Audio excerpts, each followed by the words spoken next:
தாய் தமிழ் உறவுகளுக்கு வணக்கம். முதலமைச்சரை மாற்றக்கோரி போராட்டம் ஆரம்பமானது. முதலமைச்சரை மாற்றக்கோரி போராட்டம் ஆரம்பமானது என்ற தலைப்பில் இந்த காணொளியை நாம் காண்கிறோம். கர்நாடகாவில் காங்கிரஸ் அரசாங்கம் நடைபெற்று வருகிறது. சித்தாராமையா முதலமைச்சராக உள்ளார். சிவக்குமார் துணை முதலமைச்சராக உள்ளார். ஆட்சியை பிடித்த பொழுதே சிவக்குமார் முதலமைச்சராக அனைத்து முயற்சிகளையும் மேற்கொண்டார். ஆனால் அப்பொழுது முதல் 2.5 ஆண்டு காலம் சித்தாராமையாவும் அடுத்த 2.5 ஆண்டு காலம் சிவக்குமாரும் முதலமைச்சர் பதவி வகிக்கும்படி ஒப்பந்தம் செய்யப்பட்டதாக கூறப்படுகிறது. தற்பொழுது காங்கிரஸ் ஆட்சிக்கு வந்து 2.5 ஆண்டு காலம் ஆகிவிட்டது.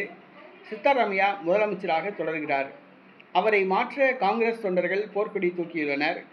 சிவக்குமார் அவரை முதலமைச்சராக்க வேண்டும் என்று தேசிய தலைமைக்கும் மாநில தலைமைக்கும் தொண்டர்கள் அறிவுறுத்தி வருகின்றனர். காங்கிரஸ் கட்சி தலைமை அலுவலகத்தில் சிவக்குமாரை முதலமைச்சராக்க வேண்டும் என பதாகைகள் ஏந்தி காங்கிரஸ் கட்சியினர் போராடி வருகின்றனர். காங்கிரஸ் கட்சியின் தேசிய தலைமையோ கண்டுகொள்ளாமல் உள்ளது. சிவக்குமாருக்கு பதிலாக மல்லிகார்ஜுன் கார்கேயை முதலமைச்சராக்கலாம் என முடிவு செய்துள்ளது.